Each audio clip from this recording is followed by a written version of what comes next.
The first sound Marcus heard wasn't the creaking floorboards or the wind through broken windows. It was scratching. Deliberate. Rhythmic. Coming from directly above his head. He'd bought the abandoned roadside bar for $300, every penny he had left after the bank threatened foreclosure on his farm. The realtor called it a fixer-upper opportunity. Marcus called it his last shot at keeping food on the table. But standing in that dusty main room at sunset, listening to something move in the attic like it was waiting for him, he wondered if he'd made the biggest mistake of his life. The scratching stopped. Then it started again, louder this time. Marcus had lived 43 years without believing in signs from above. His daddy raised him Methodist, taught him to pray before meals and trust in hard work over miracles. But 3 months of drought had killed his corn crop. 2 months of medical bills had emptied his savings when Old Blue, his cattle dog, got sick. And 1 month of sleepless nights had left him desperate enough to buy a building site unseen from a classified ad that read, "Historic Tavern, Motivated Seller, Cash Only." Historic was right. The place reeked of stale beer and broken dreams. Cobwebs hung like funeral shrouds from the ceiling. The bar top was warped from decades of spilled drinks and cigarette burns. But it was his now. His chance to serve coffee to truckers and maybe, if God was listening, make enough money to save the 120 acres that had been in his family since 1952. The scratching came again. 3 quick bursts, then silence. Marcus set down his duffel bag and looked up at the stained ceiling tiles. Some were missing entirely, revealing glimpses of darkness above. Whatever was up there wasn't a raccoon or possum. The sound was too purposeful, too intelligent. He'd driven here straight from the lawyer's office where he'd signed papers that made him the proud owner of Riley's Roadhouse, a bar that hadn't served a drink in 15 years. The previous owner's grandson had called from California, eager to unload what he called a family embarrassment. Marcus didn't care about embarrassment. He cared about the truck stop across the highway and the steady stream of 18-wheelers that needed somewhere to grab breakfast before dawn. But now, standing in the fading light that filtered through grimy windows, he felt something else entirely. The building seemed to breathe around him, settle into itself with small groans and whispers. And that scratching? It wasn't random. It followed a pattern. 3 short, 3 long, 3 short. SOS. Marcus shook his head. 43 years of farming had taught him that desperation could make a man see patterns in everything. Clouds that looked like dollar signs before a harvest. Birds that seemed to spell out messages in their flight. A mind hungry for hope could turn coincidence into prophecy. Still, his hand moved instinctively to the old cell phone in his pocket. No signal. Of course. The bar sat in a dead zone between 2 hills, surrounded by nothing but scrub oak and the distant hum of interstate traffic. He was alone with whatever was scratching in the attic, sending out distress signals to an empty room. The sound stopped abruptly. In the sudden silence, Marcus heard his own heartbeat, felt sweat on his palms despite the October chill. He'd come here to start over, to transform this relic into something that could save his farm. But as darkness crept through the windows and settled into the corners of the room, he couldn't shake the feeling that he wasn't the only one with plans for this place. Something was waiting for him up there, something that had been patient for a very long time. Marcus Henry had never been afraid of hard work, but desperation was a different animal entirely. He'd started farming the day after high school graduation, taking over when his father's arthritis made it impossible to work the fields. 25 years of sunrise to sunset days had carved deep lines around his eyes and left permanent dirt under his fingernails. He knew every inch of his 120 acres, which corners flooded first in spring rain, where the soil ran richest, how the light fell across the corn rows at different times of day. But knowing the land and making it profitable were 2 different things. Corporate farming had squeezed out operations like his, family farms that couldn't compete with industrial efficiency. Marcus had watched his neighbors sell out one by one, their fields absorbed into vast agribusiness holdings. He'd sworn he'd be different. He'd hold on. Then the drought came. 3 months without significant rain turned his cornfields into a wasteland of brown stalks and dust. The soybeans fared better, but not enough to cover his loans. When Blue got sick, kidney problems that required expensive treatment, Marcus faced a choice between his dog and his financial obligations. He chose Blue. Some things mattered more than money. That decision had led him here, to this abandoned bar that smelled like defeat and broken promises. His wife Sarah would have called him crazy. She'd died 7 years ago. cancer that took her fast and left him rattling around their farmhouse like a marble in an empty mason jar. Their 2 kids lived in different states now, chasing careers that had nothing to do with dirt or weather or the satisfaction of growing something from seed. Marcus was alone with his choices. He pulled out his phone to check for signal again, more from habit than hope. Still nothing. The isolation that made this place affordable also made it feel like the edge of the world, but isolation might be exactly what he needed. A chance to rebuild without witnesses, to transform himself from failed farmer to, what? Small business owner? Coffee shop proprietor? The scratching started again, pulling him from his thoughts. This time it was different. Not rhythmic like before, but frantic. Like something was trying to claw its way out, or dig its way down. Before we go any further into Marcus's story, I want you to know, this channel is all about real people facing impossible situations. Stories that remind us courage comes in many forms, and sometimes the biggest changes start with the smallest acts of faith. If you're watching from anywhere in the world, Texas, Canada, the Philippines, wherever you are, leave a comment and let me know. I love hearing where these stories travel. And if you haven't already, hit that subscribe button. Trust me, you don't want to miss what Marcus discovers in that attic. Marcus had always been a practical man. When Sarah got sick, he researched treatments and drove her to appointments 3 hours away. When drought threatened his crops, he installed irrigation systems he couldn't afford. When Blue needed surgery, he found a veterinarian who'd accept payment plans. Every problem had a solution if you were willing to work hard enough to find it. But standing in that bar, listening to something scratch at the ceiling with increasing desperation, he felt the limits of practical thinking. Some situations required different tools, faith maybe, or luck, or the kind of dumb courage that made a man buy a building site unseen because he had nowhere else to turn. The scratching stopped again. In the silence, Marcus noticed other sounds. The building settling into the cooling night air, wind whistling through gaps in the window frames, and something else, a low humming that seemed to come from the walls themselves. Not electrical. They'd shut off the power years ago. Something else entirely. He'd brought a camping lantern and enough supplies to spend the night. Tomorrow he'd drive back to town, buy cleaning supplies, maybe hire a few local kids to help scrape away 15 years of neglect. He had a business plan sketched on napkins in his truck. Simple breakfast menu, strong coffee, maybe some of Sarah's old recipes if he could remember them. Nothing fancy, just fuel for people with places to be. But first, he had to deal with whatever was in the attic. Marcus looked around the main room one more time, taking inventory. 20 tables, most with wobbly legs. A long bar with a cracked mirror behind it. An old jukebox in the corner that probably hadn't played music since the Clinton administration. It wasn't much, but it was his. The first thing he'd owned free and clear since the farm started failing. The scratching resumed. 3 short, 3 long, 3 short. SOS. Marcus grabbed his lantern. Whatever was up there had waited long enough. The pull-down ladder to the attic groaned under Marcus's weight, metal hinges protesting after years of disuse. His lantern cast dancing shadows on the walls as he climbed, the scratching growing louder with each step. When his head cleared the attic floor, the sound stopped entirely. Silence pressed against his eardrums like water. The attic stretched longer than he'd expected, running the full length of the building. Boxes and furniture sat covered in dust sheets that looked like ghost figures in the lantern light. The air was thick and stale, carrying the smell of old wood and something else, something metallic and sharp that made his nose itch. Marcus swept the lantern beam across the space, looking for movement. Nothing. But in the corner, near what must have been the back of the building, something glinted. Not dust or cobwebs. Something that caught and held the light like polished metal. He moved carefully across the plywood floor, testing each board before putting his full weight on it. The building was old, and falling through the ceiling would solve exactly none of his problems. As he got closer to the corner, the metallic smell grew stronger, like pennies, like blood. The scratching started again, but now he could see where it was coming from. A large wooden crate sat against the far wall and something inside was moving. The scratching wasn't coming from above the ceiling. It was coming from inside the box. Something was trapped in there, and it sounded desperate to get out. Marcus knelt beside the crate, setting his lantern on the floor. The box was old but well made, constructed from thick oak boards and held together with iron bands.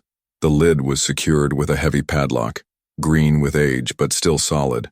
Whatever was inside had been there for a long time. The scratching grew frantic as he examined the lock. Not random anymore, but purposeful, like whatever was in there knew he was close. The sound raised goosebumps on his arms and made his mouth go dry. In 43 years, he'd never heard anything quite like it. He pulled out his keys, hoping one might fit the padlock, but they were all too large or too small. The lock was old-fashioned, the kind that needed a skeleton key, the kind they probably stopped making decades ago. A new sound joined the scratching, whimpering, soft and pitiful, like an animal in pain. Marcus's heart raced. Someone had locked an animal in this box, left it to die in the attic of an abandoned building. The thought made him sick. He'd raised cattle and chickens all his life, and the one thing he couldn't stomach was unnecessary suffering. He grabbed an old crowbar that was leaning against the wall and positioned it against the lock. The metal protested but held. He adjusted his angle and tried again, putting his full weight behind it. The padlock popped open with a sound like breaking bone. The whimpering stopped. Marcus hesitated, crowbar still in his hand.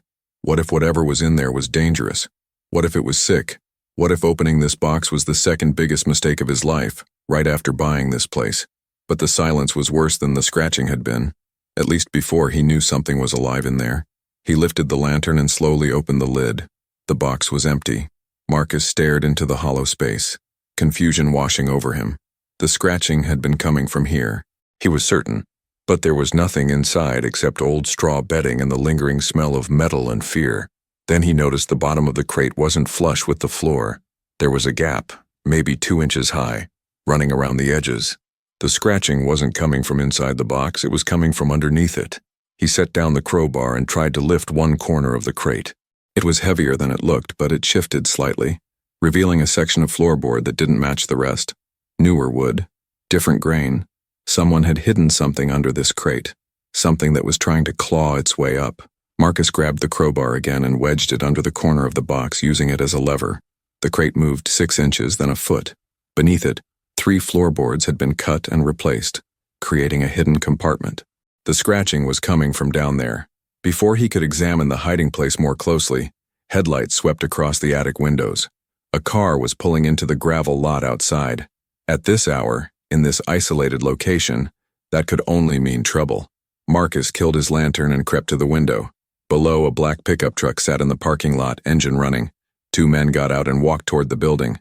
Even in the darkness, he could see they weren't here for coffee and conversation. One of them had a flashlight. The other had something else in his hand, something that glinted like the barrel of a gun. The whimpering started again, but this time Marcus realized it wasn't coming from the compartment under the crate. It was coming from his own throat. Marcus crouched by the window, watching the men circle his building like predators. The one with the flashlight was tall and thin, moving with the careful precision of someone who'd done this before. His companion was shorter, broader, and kept checking whatever he held in his right hand. From this angle, Marcus couldn't tell if it was a gun or something else, but his instincts screamed danger. They found the front door unlocked. Marcus had been too distracted by the attic to think about security. The beam of their flashlight swept through the main room below, casting wild shadows on the walls. Their voices carried up through the thin ceiling, low and urgent. Told you he'd be here tonight. Sure this is the right place? 23 years I've been waiting. Course I'm sure. 23 years. Marcus's blood went cold. Whatever this was about, it predated his ownership by decades. He was an accidental player in someone else's game, and that made him expendable. The scratching beneath the crate grew more frantic, as if whatever was down there sensed the approaching danger. Marcus forced himself to focus. He needed to know what he was dealing with before those men found their way to the attic. Working as quietly as possible, he pried up the loose floorboards with the crowbar. The wood came away easily, revealing a cavity about 2 feet square and maybe 18 inches deep. His lantern, turned to its lowest setting, illuminated something that made his breath catch. It wasn't an animal making the scratching sounds. It was metal on metal. A metal box sat in the cavity, and something inside was moving. Not alive, mechanical, like clockwork, or gears grinding against each other. The box itself was extraordinary, made from what looked like silver or platinum, covered in intricate engravings that seemed to shift in the lantern light. It was about the size of a shoebox but felt much heavier when he lifted it. The moment his fingers touched the metal, the mechanical sounds stopped. The silence was absolute. Below, The footsteps had moved to different parts of the building, searching. They'd found the ladder to the attic. Marcus could hear them discussing it in hushed tones. Definitely up there. Been waiting too long to be careful now. Marcus examined the silver box more closely. The engravings weren't decorative, they were words, carved in a script he didn't recognize. Not English, maybe not even letters from any alphabet he knew, but somehow looking at them made his head spin, like trying to read in a dream, where the meaning stayed just out of reach. There was no visible lock or latch, but the box radiated warmth despite sitting in a cold attic for who knows how long. When he turned it over, looking for an opening, something rattled inside. Not mechanical this time. Something small and loose like jewelry or coins. The ladder creaked. Someone was climbing to the attic. Marcus killed his lantern completely and crawled toward the back of the space, clutching the silver box. His eyes adjusted slowly to the darkness, but he could make out shapes and shadows. More boxes, old furniture, places to hide if he was careful and quiet. A flashlight beam swept across the attic entrance as the first man's head appeared. Marcus pressed himself against a stack of boxes, holding his breath. Jesus, this place is a tomb. How long since anyone was up here? Long enough. The second voice was older, rougher, full of bitter patience, but not long enough to make me forget. They climbed into the attic, their footsteps heavy on the plywood floor. Marcus recognized the type, men who'd spent their lives taking what they wanted and calling it business. The kind who saw other people as obstacles or opportunities, nothing more. There, the flashlight beam found the opened crate and disturbed floorboards. Someone beat us to it. Impossible. I'm the only one who knew about this place. Well, someone knows now. Question is, did they find what we're looking for? Marcus hugged the silver box closer to his chest. Whatever these men wanted, he was holding it. And from the tone of their voices, they weren't planning to ask politely for it back. The older man knelt beside the hiding spot, examining the empty cavity with his flashlight. Damn, 23 years I've been planning this. 23 years since Riley told me where he hid it before he died. Riley, the previous owner of the bar. Marcus remembered the grandson mentioning his grandfather had run the place until his death in the early 2000s. Whatever was in this box, Riley had hidden it and taken the secret to his grave. Almost. Maybe it was never here, the younger man suggested. Maybe the old drunk was lying. Riley wasn't lying, he was scared. Scared enough to hide something worth more than this whole county, and scared enough to tell me about it when he thought he was dying. The older man's voice carried decades of frustration, but he lived another 15 years after that night. 15 years to move it somewhere else, or to tell someone else about it. Both men went quiet. Marcus could hear them thinking, processing the implications. If Riley had told someone else, if there was another person involved, their careful plan was falling apart. The new owner, the younger man said finally. Maybe Riley left him a message, a letter or instructions, or maybe the new owner is smarter than we gave him credit for. The flashlight beam started sweeping the attic more systematically, no longer focused on the hiding spot. They were hunting now, and Marcus was the prey. His phone vibrated in his pocket, a text message somehow finding its way through the dead zone. The soft buzz seemed deafening in the silence. Both flashlight beams swung toward his hiding spot. Well, the older man said softly. Looks like we found our smart new owner. Come on out, the older man called, his voice carrying the authority of someone used to being obeyed. No point hiding. We just want to talk. Marcus pressed deeper into the shadows behind a stack of boxes, the silver container burning against his chest like a coal. His phone had gone silent, but the damage was done. They knew exactly where he was. Look, friend, the younger man added, his tone artificially friendly. We're not here to hurt anybody. We're just looking for something that belongs to us. Something old man Riley promised us a long time ago. The lie hung in the air like smoke. Marcus had grown up around men like these. Smooth talkers who'd steal your cattle and convince you it was your fault for not watching them closer. Their promises were worth less than morning mist. Footsteps moved across the attic floor, deliberate and unhurried. They had all night. Marcus had nowhere to run. Tell you what, the older man continued. Why don't you just slide that box out where we can see it? Save everyone a lot of trouble. So they knew he had it. Either they'd seen him take it, or they knew enough about what they were looking for to guess. Marcus felt sweat beading on his forehead despite the October cold. The metal box seemed to pulse in his hands, warm and somehow alive. You know, the younger man said. Conversational now. We did some research on you, Mr. Henry. Corn farmer, right? Having some money troubles? Bank breathing down your neck? Marcus's blood chilled. They knew his name. They'd planned this. Seems to me a man in your situation could use some extra cash. Lucky for you, what you found up there is worth more money than you've probably seen in your whole life. All you have to do is share. Share, the older man repeated, and there was something ugly in his voice. 50-50 split, fair and square. A flashlight beam swept closer to Marcus's hiding spot. He had maybe 30 seconds before they found him. The silver box was getting warmer in his hands, and now he could feel vibrations coming from inside it. Not mechanical, something else. Like a heartbeat. Course, if you're not interested in sharing. The older man let the threat hang unfinished. Marcus closed his eyes and tried to think. 2 men, at least one probably armed, between him and the only way down from the attic. Even if he could get past them, his truck keys were in his pocket, assuming they hadn't disabled his vehicle already. And this box, whatever it was, seemed to be worth killing for. The scratching sound started again, but this time it wasn't coming from the box in his hands. It was coming from everywhere at once. The walls, the ceiling, the floor, like the building itself was trying to claw its way free from something. Both men stopped moving. Their flashlight beams wavered. What the hell? The younger man started. The scratching grew louder, more insistent. Not random now, but rhythmic. Like a code. Like a message. Marcus opened his eyes and saw something impossible. The silver box in his hands was glowing. Soft at first, then brighter, casting its own light through the engravings on its surface. The strange symbols seemed to move in the glow, rearranging themselves into patterns he almost understood.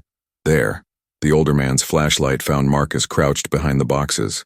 I see him, but as the beam hit Marcus, the silver box flared with brilliant light. The engravings blazed like fire, and the scratching sounds became a roar that seemed to come from inside the walls themselves. Both men stumbled backward, shielding their eyes. Marcus didn't waste the opportunity. He rolled to his left, behind a different stack of furniture, clutching the box as it pulsed with warm light. The engravings were definitely moving now, forming words in a language that bypassed his conscious mind and spoke directly to something deeper. Run, they seemed to say. Hide. Protect. The roar faded to whispers, but the scratching continued. Not frantic now, but purposeful, like something was guiding him. Grab him, the older man shouted, but his voice was shaky. Whatever they'd expected to find up here, it wasn't this. Marcus moved toward the far end of the attic, following the sound of scratching. There had to be another way down. Old buildings like this often had rear stairs, service entrances, fire escapes. The silver box lit his way, its glow revealing details he'd missed before. Behind him, the 2 men were arguing in harsh whispers. Told you this was just a simple job. Nothing simple about Riley. Should have known. What is that thing?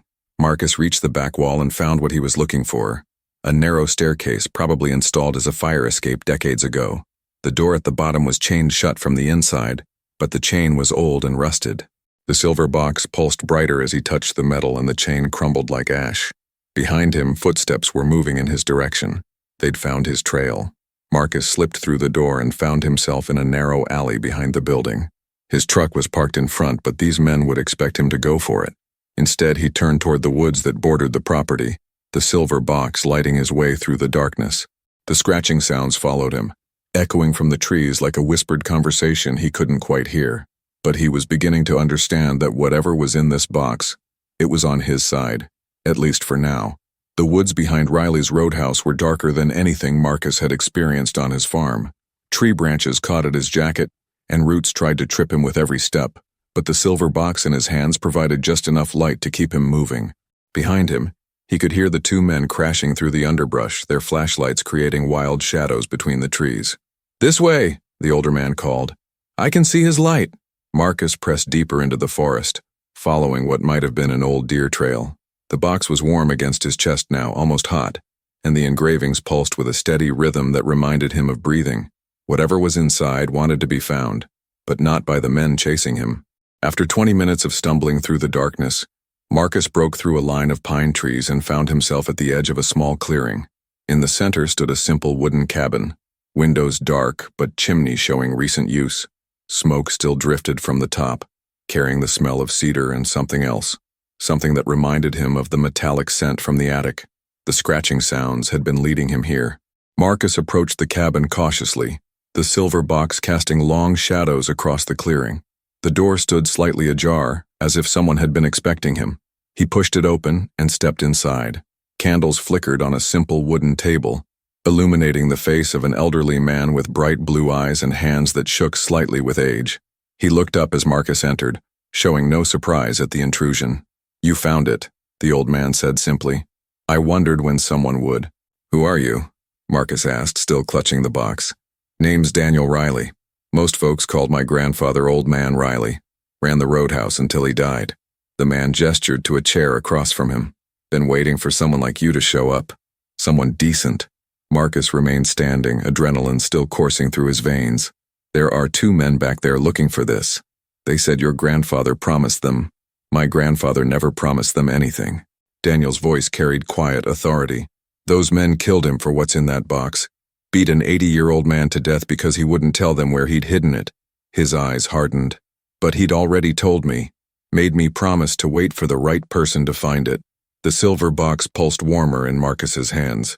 The engravings were still moving, but slower now, more peaceful. "What is it?" Marcus asked. Daniel smiled. "Open it and see." Marcus set the box on the table between them.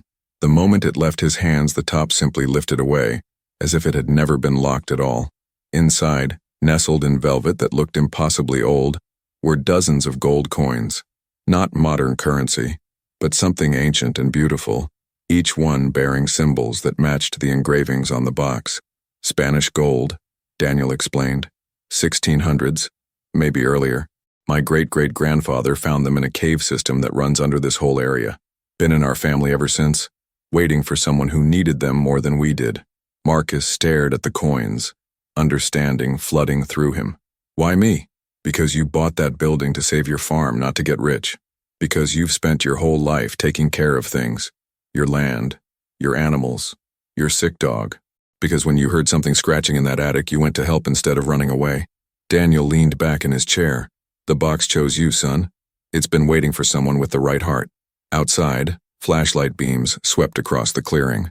The 2 men had found them. "Don't worry about them," Daniel said calmly. "Sheriff's department is on the way. I called them when I saw you heading into the woods." He stood up slowly, moving like a man who'd made peace with whatever came next. "Those boys have been wanted for questioning in my grandfather's death for 23 years. Tonight, they finally made their mistake." Sirens wailed in the distance, growing closer. Marcus looked at the gold coins gleaming in the candlelight. More money than he'd ever seen, enough to save his farm 10 times over. "I can't take this." "You already did. The box opened for you, not me. That's how it works." Daniel smiled. "Besides, I'm 93 years old. What am I going to do with Spanish gold? Buy myself more time?" The sirens were very close now, and Marcus could hear the 2 men arguing in the woods as they realized they were surrounded. "There's just one condition," Daniel said as Marcus carefully closed the box. The top sealed itself with a soft click. "When you don't need it anymore, when your farm is safe and your debts are paid, you pass it on. Find someone else who's fighting to save something that matters. Someone with the right heart." Marcus nodded, understanding. The box wasn't just treasure, it was responsibility. A chance to change lives, one decent person at a time. 3 months later, Marcus Henry reopened Riley's Roadhouse as planned, but instead of scraping by on trucker coffee and highway breakfast, he'd used some of the gold to create something special. A place where local farmers could gather, where community mattered, where the coffee was always fresh and the company was always welcome. His corn grew green and tall that next spring, watered by a new irrigation system and tended by hands that no longer shook with desperation. Blue recovered fully from his surgery and spent his days greeting customers at the Roadhouse, tail always wagging. And sometimes, late at night when the last customer had gone home, Marcus would hear gentle scratching in the walls. Not frantic or desperate anymore, but content, like something had finally found its proper place in the world. If Marcus's story taught you anything about courage in dark places, about how help sometimes comes from the most unexpected sources, I'd love to hear your thoughts in the comments. And if you haven't subscribed yet, this is your reminder. We've got more stories about ordinary people facing extraordinary circumstances. And trust me, you won't want to miss what's coming next. Hit that notification bell, and I'll see you in the next one.